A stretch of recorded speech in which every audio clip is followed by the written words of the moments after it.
Hi! Today I'm going to show you how I took a wig like this, references like these, and ended up with this wig. We'll start with the hair buns. Due to the unusual shape of the buns, and in order to make them more durable, my hair buns are cord rather than pure hair. I made a pattern for these which can be downloaded from my website, or you could make your own. The link's in the description. I then transferred the pattern to stiffened felt. I like using stiffened felt because the fuzzy texture creates a high surface area for adhesion. You could probably use card or EVA foam, but I find it's a little harder to get the hair to stick into position when using them. Once the hairband shape has been cut out, it's time to take it from 2D to 3D.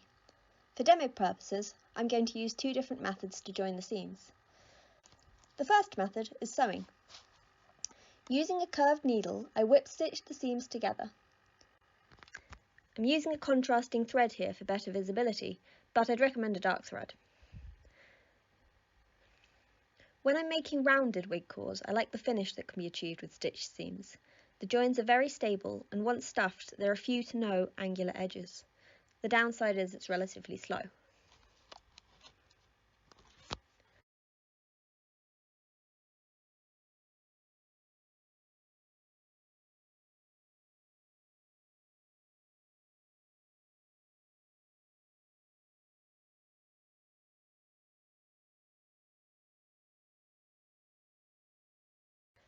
The second method I'm showing is good old hot glue. Hot gluing the seams is quick and easy. The finished shape is a little more angular than the sewn form. Later on, when I started attaching hair to this bun core, I found I needed a little more hair for the glued shape than I did for the sewn shape, to round off a few angular edges. As you can see, the seams can pop fairly easily under pressure. Though this won't be an issue once the shape has been reinforced with a layer of gluey hair, it's a little bit annoying when you're trying to stuff the shape.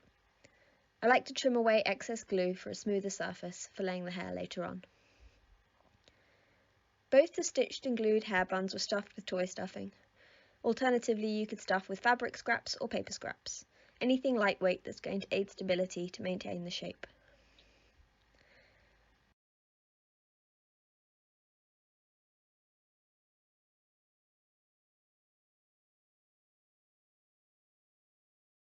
Adding hair to the hair buns. If you are planning to cosplay Jolyne, then you've probably looked at a lot of images of her already. If you study her hair bands in particular, the orientation of the hair on the buns frequently changes. I based my hair laying pattern on this shot of Jolyne from the Eyes of Heaven game, as I love how the hair on the buns looks braided or laced. I felt this tied in well with the braids present through the rest of her hair. I took both my hairband forms and pinned them to the canvas wig head. I took this time to decide which would be my left and which the right bun. I also marked the centre front and the centre back with a chalk line as an alignment marker for the braiding pattern. You may also notice that there's a chalk circle on the base of my hairband form. This circle marks the attachment surface that will eventually connect the hairband to the base wig. To attach hair to the hairband form, my primary tools are high-tack fabric glue, which dries flexible and clear, a hot glue gun, hair cutting scissors, loose synthetic heat-resistant hair of the appropriate colour, a teasing brush, and my trusty garment steamer. The hair is prepped for attaching in much the same way as discussed in my wig spiking video, when dealing with cord spikes. I take a small section of hair, trim it level for ease of handling, then spread glue into the tips of the hair. While spreading the glue, I flatten the hair into a bit of a hair pancake. I then hot glue the hair pancake to my core shape.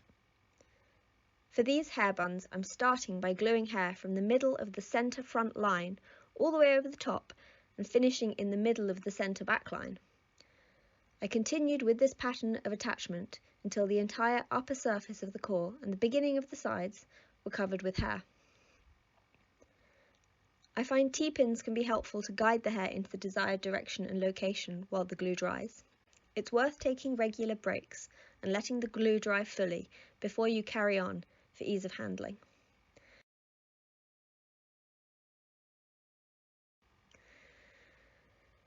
I also found a mug useful for holding the hair bun, so that none of the sticky parts would be in contact with the surface they might adhere to. If you're having trouble controlling the hair, running some coconut oil through it can help. It makes the hair heavier and reduces static. With the upper section of the bun haired, next I added hair to the lower sides of the bun. The idea of attaching hair to the upper bun and the lower sides is because these are the areas which will not be encompassed by the braiding pattern, and I wanted to make sure the felt would be fully covered by hair to complete the illusion that they are pure hair buns.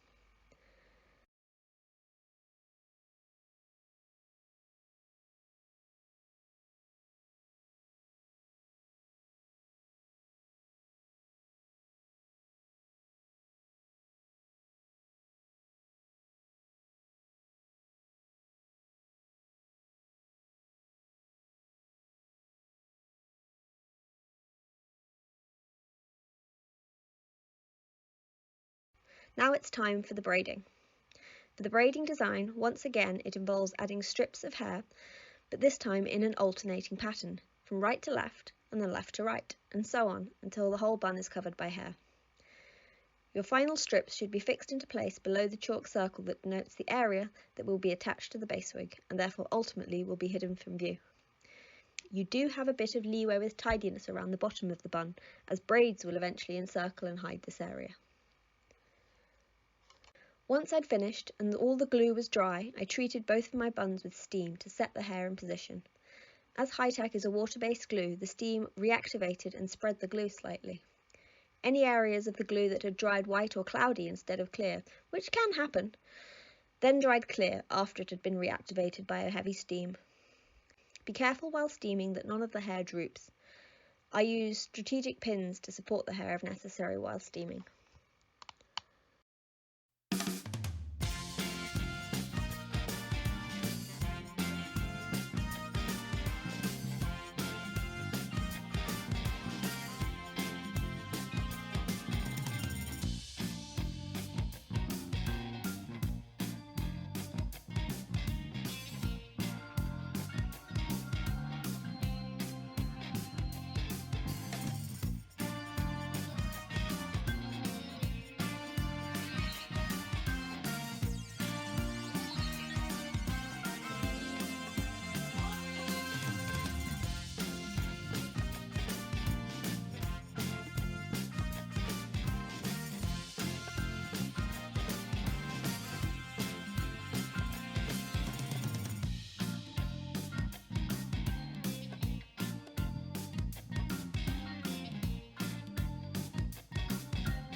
And that is how we have our buns.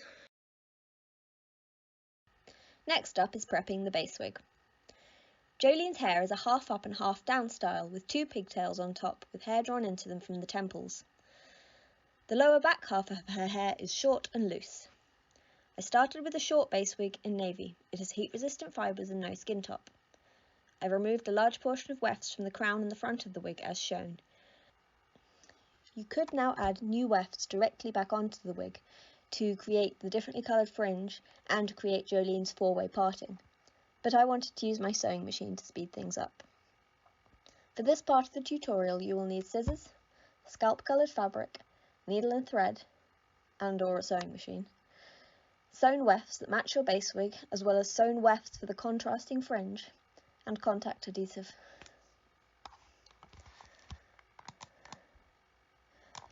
I cut a piece of wig lace fabric to fit the shape of the new fringe and pigtail parting area. This long tail in the back of my fabric shape is curved so that the eventual pigtail parting is going to end in the middle centre of the back of the wig, even though it starts at the front left. After that, all I had to do was sew wefts onto my piece of fabric in the correct orientation to create Jolyne's 4-way parting. For this green I'm using here, I made my own custom colour blend and then created wefts with offcuts from my stockpile. We'll cover weft making in a future video. When it comes to making partings with sewn wefts, I think a video or picture demonstrates the geometry better than words can. But I shall try anyway. To create a parting, the weft has to be sewn down with the hair pointing towards the parting. Then the hair can be treated with heat and folded back over itself, which hides the stitch line and creates the illusion of the parting. Here I just have one layer of hair for demo purposes. I did go back in and stitch in a few more layers to make sure the wig net wasn't at risk of showing. I positioned the side parting so that it would correspond with the inner to middle of the wearer's left eye. The parting between the fringe and the pigtails is about 2 inches back from the front of the wig. Here I'm showing the creation of a parting again from a different angle. I'm pinning the weft so that it faces into the parting, and once this weft is heat treated back on itself, boom, we'll have a parting.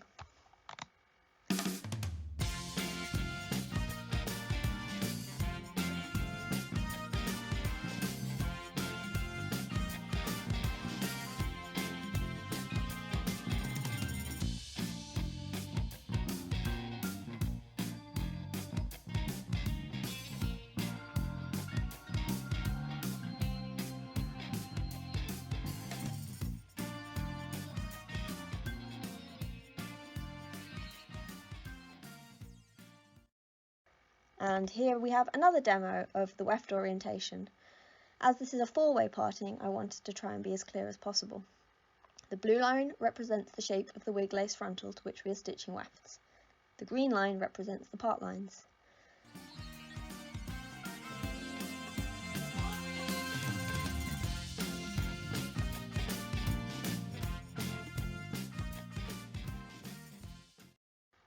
Here and here we sew in the majority of the fringe wefts, and they are stitched on so that the hair points towards the front of the wig. For the parting, however, the wefts are sewn so that the hair points into the parting. Where all the partings meet, I prefer to sew the partings around the curve. I find having cut edges of wefts here can make it harder to get a tidy finish. At the bottom of the back of the frontal, where the parting will be in the centre back of the wig, I let the parting wefts loop slightly back on themselves so as to tuck away the weft edges again. I recommend stitching at least 3 rows of wefts when creating a parting. Once I was happy with my fringe and parting, I glued the new frontal piece to the base wig with contact adhesive. You might want to put a layer of cling film over your wig head before you do this to stop the wig sticking to the head. Once the glue was dry, I also whip stitched the edges of the frontal to the base wig for added durability. I slowed the video down here so you can see all the stitch line orientations for the wefts I had machine sewed to my wig lace fabric, parallel to the base wig front edge for the majority of the wig, but perpendicular to the front of the base wig for the part line. It's worth noting that the part lines in this wig exist for the most part on the crown of the wig. This area on the average cosplay base wig is not stretchy, and is therefore very stable and easy to alter without impacting fit. If you were installing a part into the stretchy part of the average cosplay wig, which encompasses most of the back, Then you would need to measure carefully to make sure your part wasn't going to reduce stretch so far that the wig became too small for the wearer.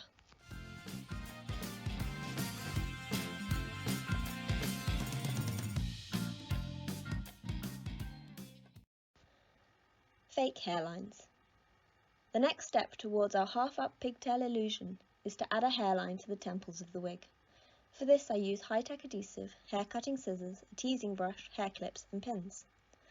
First I trim away the excess hair present to get a more stable adhesion surface. It doesn't have to be pretty as it's going to be covered up. Then I dollop on some high-tech glue into the hair and spread it around. Thanks to my rotational wig stand, I can tilt the head so that gravity is in my favour. Next I need some loose hair fibre. This side hairline is destined to be part of the pigtails, so I'm making sure that my fibres are long enough to reach from the hairline all the way up into those pigtails. If in doubt, overestimate a bit. I like to hold the hair between the first and second finger of my hand to spread it out flat, and then I press the hair smoothly into my gluey hair patch on the base wig, pressing the hair into the glue and spreading the hair evenly. If you're new to fake hairlines, then work in small sections, a half or even a quarter of the size of what I'm handling here. There's no hurry after all, better to take your time and be happy with the result.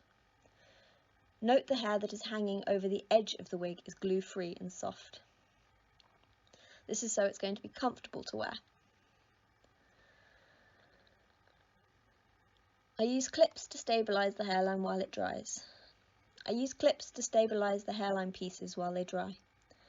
Once the hair is dry, you can trim the edges of the hairline to shape. I like to feather the hair to soften the edge by cutting into the hair parallel to the fibres. Not shown here, once the hairline was completely dry and trimmed, I steamed the edge of the hairline to set it into place so that it will lie flush to the wearer's head. Repeat for the other side of the wig.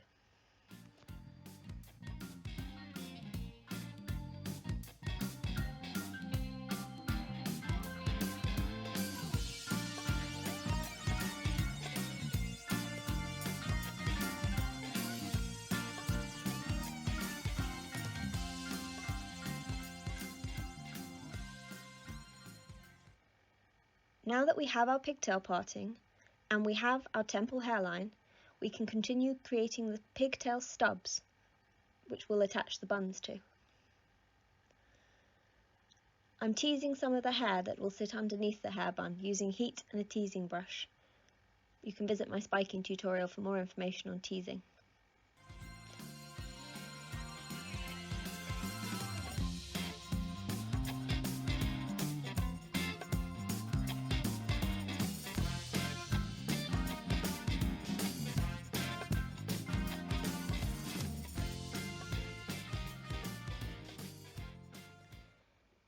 I also took the time to heat treat the hair from the parting into a curve using straighteners and the tail of my teasing brush.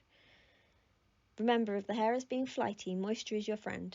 I've used a dab of coconut oil on the parting hair here.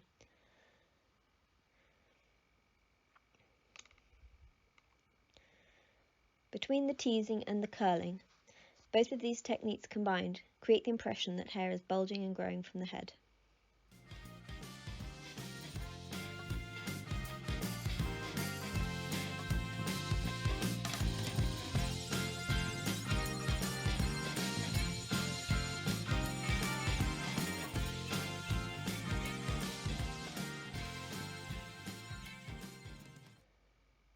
The hairbands are going to need infrastructure to counterbalance their weight and to add stability. I'm using wire as shown. The 2 wire horns are where If you want, you can slide the buns onto the wire and test the shape of your wire form on your own head before you install the wire into the base wig. Once you are happy with the wire shape, install it into the underside of the wig. Poke the horns through the wig cap. Use the lines of the wig cap to ensure your installation is symmetrical. Again, you can test place the hairbands onto the horns before stitching the wire in place, just to be extra sure you are happy with the position. Once you are happy, stitch the wire into place on the underside of the wig cap. Now I'm going to make my hair stubs. I'm going to incorporate the hair from the part line and the hair from the side hairlines into the pigtails. For this I use scissors, high-tech glue, a teasing brush and clips. As always, work in a small section at a time. If in doubt, let a section dry before working on the next. I'm working in one fell swoop here because I've had years of practice. Don't feel you have to. A bit each day or every few hours is fine. We want to create the illusion that the hair is being gathered and drawn towards our pokey out wire. Of course, the wires will eventually house our hairbands, so we want the idea that the hair has been pulled into the pigtails and used to form the buns. You can be a little glue happy with the tips of the hair when you're securing them in place in the stubs. You want them secure more than pretty, and the hairband will eventually hide many a sin once attached. Use plenty of clips to hold the hair in place while it dries. Clips are like having extra fingers.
While the glue was drying, I steamed the back of the wig straight, flush and tidy to the wig head, and used a length of herringbone tape to hold the hair in place while it dried.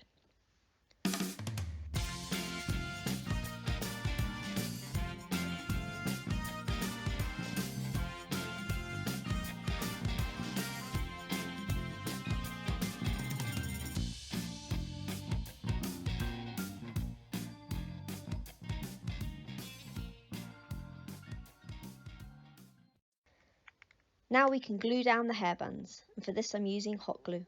Don't be shy, the rules are we want the attachment point to be very secure, but we don't want the glue to drip into visible areas. You can see I put the hair buns under pressure while the glue is drying, to make sure the glue spreads between the fibres and produces a more secure bond.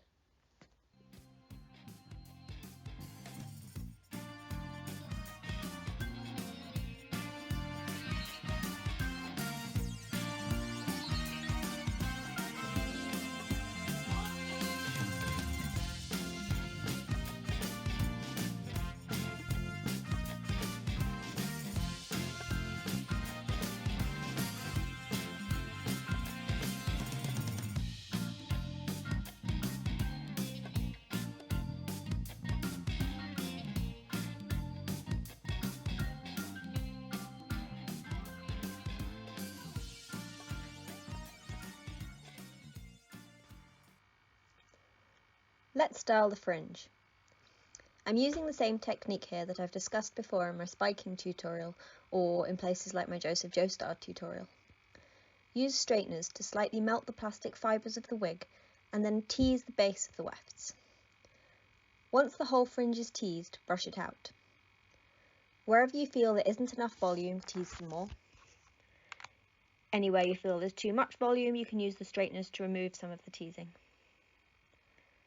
My current favourite product for soft styling spikes is Got To Be Glued spiking gel. I use the spiking gel on the tips. Once I'm happy with the style, I like to give the hair a good steam to set the style into place. This makes for a more durable finished piece. Mind out for overheating with the steamer, as it can make fibres droop. If that does happen though, you can just re-tease the hair and start again. You can see I'm using pins to hold spikes in place while I steam set them.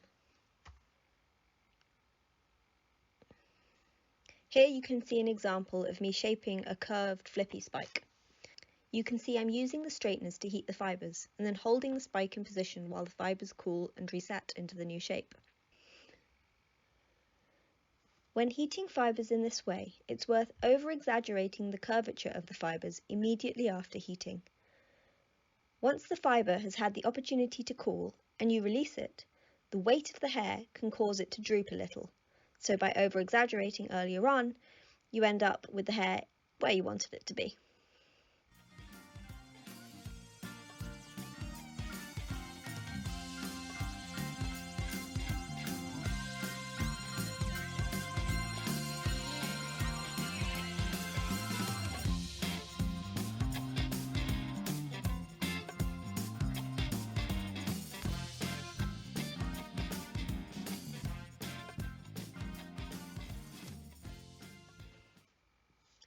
Braiding. I actually tried out a few different braiding patterns for this wig before settling on the one I'm going to show here. I'm using 50-inch long loose jumbo canikalon fibres for the braids, and I'm creating a custom colour so that it matches the fringe. I'm using loose fibres as generally they can be purchased in much longer lengths than sewn fibres. Jumbo fibres have a slightly crimped texture, so they create more volume without adding weight. If you prefer to use standard fibres though, the same effect can be achieved by either crimping or microplaiting them to create volume. There's a tutorial for that on my Instagram or linked via my website. To make a custom fibre colour, you gather all your different loose fibre colours together, find the middle of the length as your holding place, and then shuffle the colours like cards. Keep splitting the deck and then bringing it back together over and over until the colours are well blended. I think I used 5 different shades of jumbo braid to create this custom colour. Make sure when you pull the hair apart and bring it back together, you are always holding the centre of the fibres to keep the hair aligned. This is important to maximise the length. If you misalign the fibres when you bring them back together, you will find that the ends become layered, and that can affect your braiding down the line.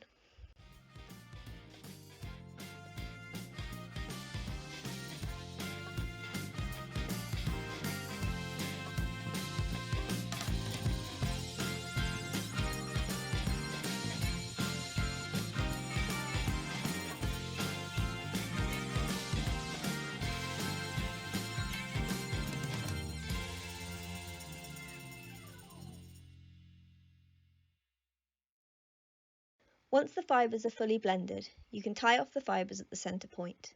I like to use elastic to tie rather than circular hair ties. I get a neater finish this way. In an ideal world, I recommend using elastic that matches the colour of the fibres you're working with. Now it's braiding time. Thanks to my bit of elastic, I can pin the fibres to my wig head and do a simple 3-strand braid. You will need at least 3 of these braids, one for each hairband, and one small one to go from the fringe to the right hand hairband. You'll need a 4th bundle of blended fibre to finish the ponytail in the back. I used about 3/4 of each of the packs of 5 jumbo braids to complete all the braiding on this wig, so it was a fair amount of fibre. When placing the braids around the hairbands, do pay attention to the direction of the braid. To be truly accurate, the arrow of the braid pattern should point towards the centre parting when the wig is viewed from the front. This is one of the few consistencies in Jolyne's hair. This direction of the braid pattern is quite consistent if you look through a lot of Jolyne references. The braid that goes from the fringe to the right hand hairband, I stitched directly to the wig using a matching green thread and a curved needle. I stitched through the hair loop where the elastic was tied. At this moment in time, I'm only pinning my braids in place. I don't commit with glue until I'm satisfied with my positioning. I use more elastic to tie the 2 hairband braids securely together in the centre back. Some people at this point just braid the tail off here and leave it at that, but I wasn't happy with the aesthetic, so I brought in more fibres. As you can see, I've taken a strand of hair from the tail here and knotted it around the ponytail elastic to hide the elastic from view. This is where my 4th blended section of jumbo fibres comes into play. I take my jumbo fibres and I latch hook them around the ponytail. Then I braid. I'm using got-to-be glued spiking glue through the fibres to minimise flyaways, as there is some variation in hair length in the 2 side pieces.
Tie off the braid with yet more elastic.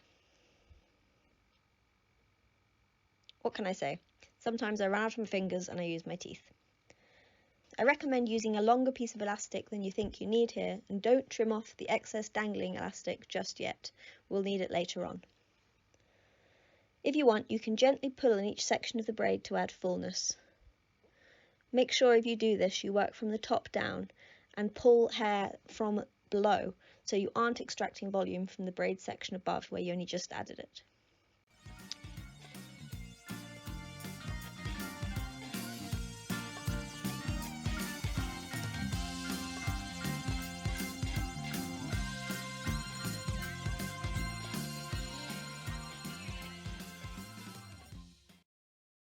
We're almost done now. All that's left is the fold under to tidy off the braid. Have a play with the hair to estimate how much you need for your hair loop and trim away any excess. You can see I've left one long untrimmed strand, however, because I want to use this to hide my elastic tie-off.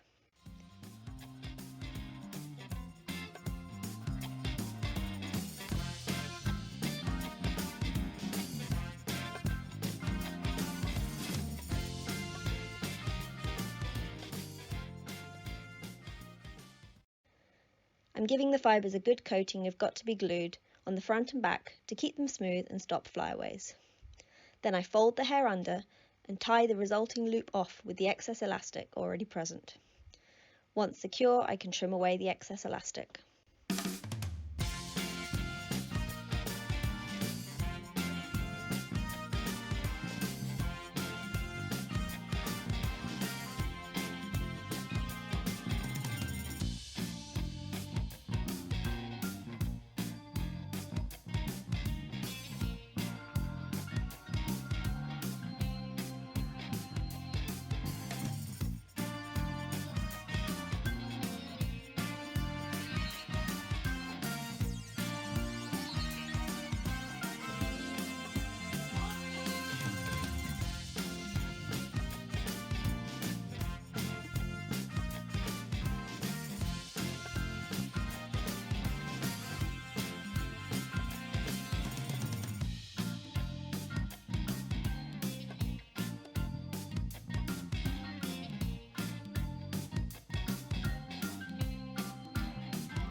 Finally, I knot my long piece of hair around the elastic to hide it from view for a more aesthetic finish. If you've measured correctly, you should now be able to tuck your excess tails of hair into the braid and out of sight.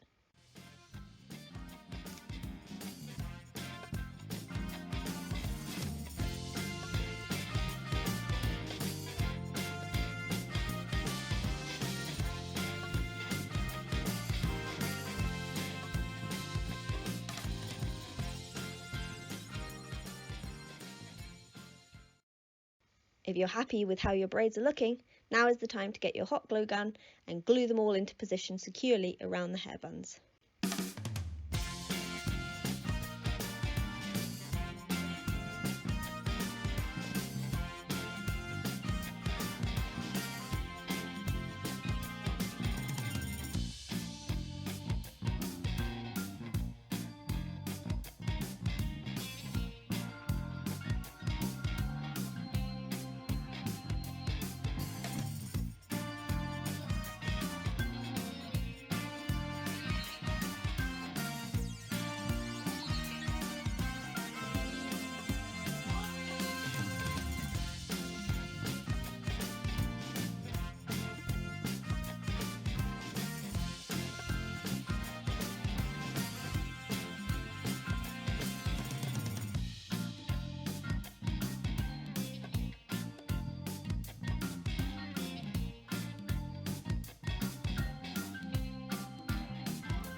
Finally, I gave the whole wig a final steam. And that's how I made this Jolyne wig. Thanks for watching. Don't forget to like, share and subscribe. Coming soon, we'll have a Leon Kennedy tutorial and an undercut tutorial. Until next time.